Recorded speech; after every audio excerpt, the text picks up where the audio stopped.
Hen felin yn Dinbych yn y Ffrinclwyd ydy cartre a gweithdy o Crochennydd Frith. Yma mae o'n llwyddo i ennill i fara menyn drwy ddilyn crefft a ddysgodd pan yn bachgen ifanc, mewn ardal sy'n enwog drwy Brydain am ei chrochenwaith, Stoke-on-Trent.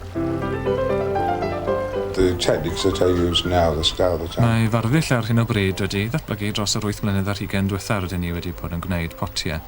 Dyn ni'n eriod wedi gwneud newid sefydliadol yn cynnyrch ni, rhywbeth ar ddatblygiad oedd e. Ond os edrychwch chi ar y potiau nes i'n y 60au cynnar, pan ddechreuais i'n ei crochenwaith, roedden nhw'n hollol wahanol i'r potiau dyn ni gynhyrchu nawr. Ond rhywbeth ar ddatblygiad yn hytrach na newid sefydliadol oedd e mewn gwirionedd. drastic change. Mae chymwybyddiaeth o ffurf a lliw o phethau newid, ac mae'r newid yn yr is-ymwybod hefyd efallai. Dydych chi ddim bob amser yn ymwybodol eich bod yn newid, ond mae'n cael ei adlewyrchu yn eich gwaith chi. Bydd pobl yn dod â darn o grychinwaith yn ôl yma weithiau, cwpan efallai neu rhywbeth a brynon o rai blynyddoedd yn ôl. A rydych chi'n edrych ac yn meddwl argol fawr, mae wedi newid, heb i fi sylweddoli hynny. Ond wedyn, dyna sy'n ddiddorol, gallwn ni newid, a rydyn ni yn newid, oherwydd rydyn ni'n addasu deunydd a gwydredd ac yn arbrofi gyda nhw drwy'r amser ac yn cael canlyniadau gwahanol ac yn newid ar ôl cael syniadau gwahanol. Dyna sy'n ei wneud yn waith ddiddorol ac yn gyffrous iawn mewn gwirionedd.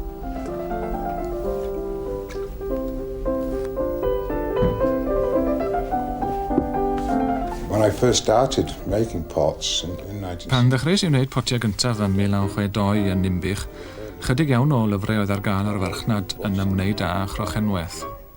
Felly roeddwn ni'n tueddu edrych ar waith lleol ar hyn oedd ar gael. Ac wrth gwrs, yr unig beth oedd ar gael yn yr ardal y pryd hwnnw oedd chrochenwaith bwcle. Roedd y gwaith wedi dod i ben erbyn hynny. Daeth y crochenwaith nhw yn fath ar ysbrydoliaeth, ac os edrychwch chi ar ychydig o'n gwaith cynnar i, fe welwch chi fod y lliw a'r technegau'n debyg iawn i'r rhai a ddefnyddid gan grochenwaith bwcle. Well, I make stoneware, reduced stoneware pots. Dwi'n gwneud potiau caled ar dymheredd uchel. Mae gen i ddiddordeb arbennig mewn gwydredd fel addurn, a dwi'n symud mwy i'r cyfeiriad hwnnw ar hyn o bryd. Mae'r gwydredd dwi'n ei ddefnyddio, gallwn ni ddefnyddio llawer o ddefnyddiau yn yr adar hon sy'n rhoi nodweddion i fi na allwn ni calw mewn unrhyw ffordd arall. Mae llawer o'r defnyddiau sydd ar gael o stoc, naill ai wedi falu'n rhy fan neu wedi falu gormod, neu wedi glanhau gormod. Dwi eisiau delweddau amrwd a gallai rheoli nhw'n well. Dim ond drwy ddefnyddio defnyddiau gallai ddod o hyd iddyn nhw fy hunan, a'i malu nhw a'i paratoi fy hunan, a gallai wneud hynny. Mae hyn yn rhoi ansawdd i'r gwydredd na allwn ni gael mewn unrhyw ffordd arall. Mae gyd yn rhan o'r grefft, dwi'n meddwl. Gallwn ni brynu'r clai, gallwn ni brynu'r gwydredd, gallwn ni jyst i cymysgu nhw a gwneud y potiau. Ond bydde rhywbeth bach ar goll, rhywbeth y gallai gyflawni gyda'r defnyddiau dwi'n ei defnyddio a thrwy wneud yng nghlai fy hunan.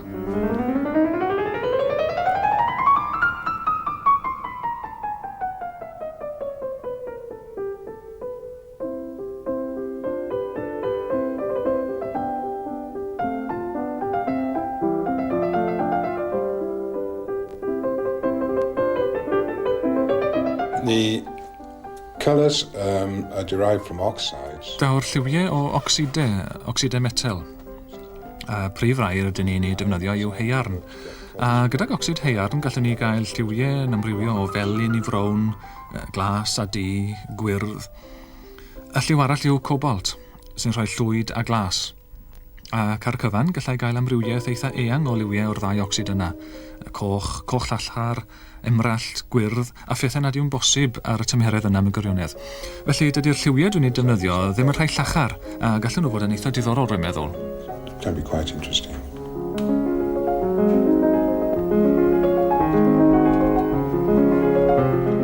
Y ddadl ynglyn â beth yw celfyddyd a beth yw crefft. Does gen i ddim diddordeb yn hwnna. Dwi'n teimlo na ellwch chi gael y naill heb y llall. Ellwch chi ddim cael crefft heb gelfyddyd a gallwch chi ddim cael celfyddyd heb grefft. Mae'n gyfuniad o'r ddau. Byddwn ni'n gobeithio byddai'r hyn dwi'n ei wneud yn grefftwaith ac i raddau yn ffurf ar gelfyddyd.